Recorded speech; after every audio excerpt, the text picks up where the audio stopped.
So now that we've got a bounce, what I'd like to do is get some more bounces in here.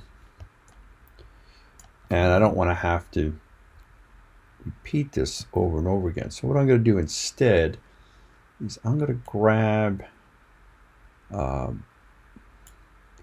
these frames. So this is the keyframe where the ball comes off, where it hits the ground, reaches its peak, hits the ground, reaches its next peak.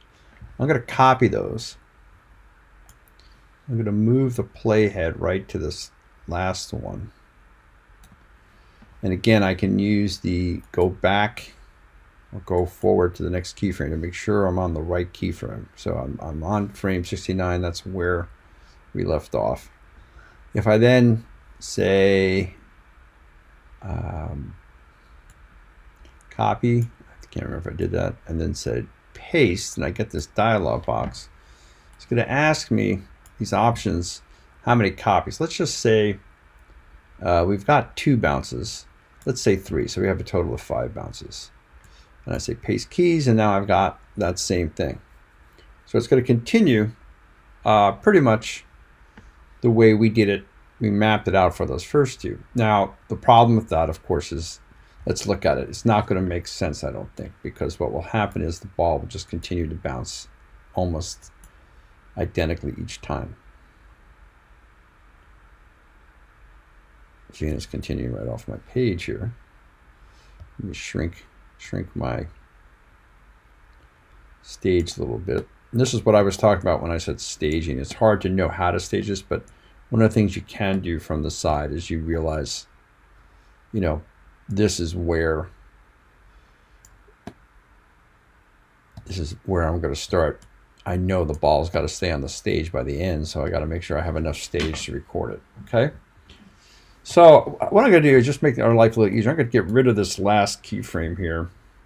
That puts the ball on the ground. Now the thing, let's do it one more time then. The thing that we probably will notice is, you know, the ball is just kind of bouncing as if it had an infinite supply of energy, and all of a sudden stops, which doesn't make sense. But so how can we adjust that? So I intentionally made the peak from the initial bounce a little higher than the next. As a matter of fact, I can even make that more dramatic. Okay, and I can make this one then a little more dramatic. So I'm not only going up, I'm actually going forward a little bit. So it takes a little longer and then accelerates, comes down. So now I have these 3. Now what I can then do is take this one and make it much closer. Now I've got some issues. You can see where, remember we talked about going backwards, so to speak, when we did that. When we were using the when we were using the Z translation. So see, I've got this arc coming up, and then it actually goes up and then down. That's going to be a problem. So I want to get rid of that so that it's only going up. And here again, I've got a slip where it's going down. And I think what I might want to do is actually, from this side, lower that. And I'd like to lower this whole thing. This is the last bounce, if you will. I really want it to be pretty close to the ground. So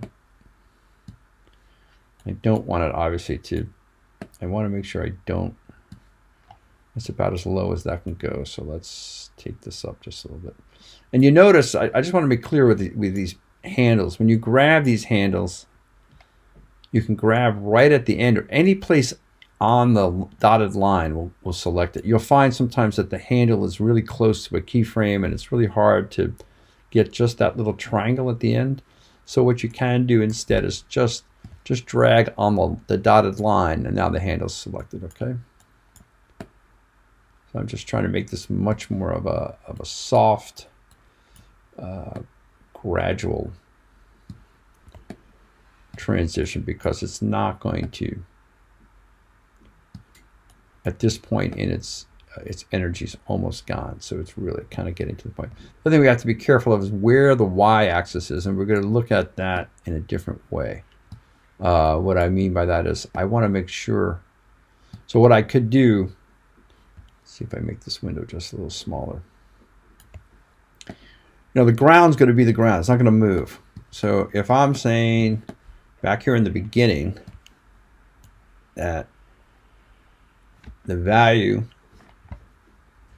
here, let's get the keyframe where we want it to be. If I move this and get to that keyframe, okay, and you see that the Y there is 435, negative 435, 353. So 0 meaning, that's ground level, or I'm sorry, that's at the level where it started at the top of the platform. Negative 435 means it fell that many units down to get to the ground. So the ground is at that level. I'm going to actually grab that and copy it. I'm going to use my keyboard command, and in a Mac I'm going to say Command C. On a Windows machine you could say Control C. You notice, make sure the numbers are blue so that they're selected. Okay.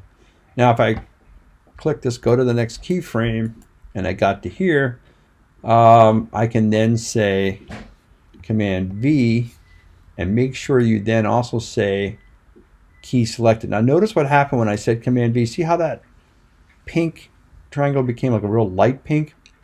That indicates something's been changed. If you don't save it, if you don't say key selected, the software's just going to assume you don't want to do that, and it will ignore the instructions. So I'm going to get to this piece. I'm going to say Command V. I think that one was actually where it was supposed to be. Okay, 435, okay. And I'm going to keep going through the entire document, or I'm sorry, the entire sequence here to make sure that each one of these Y's is exactly as the Y before it, so that we're always hitting the ground. That one's already matched. That's the peak, and there should be one more. See, now this one you can obviously see you can see by the bottom here it's not where it should be. So again, and then key it. Okay.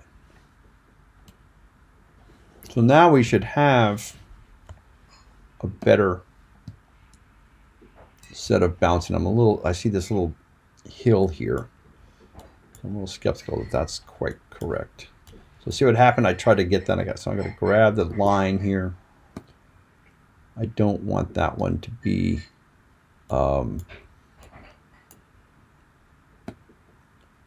yeah, I think that's going to work a little better. I don't want that negative slip in there. Okay, and I've got a little bit here. Let's see what we get.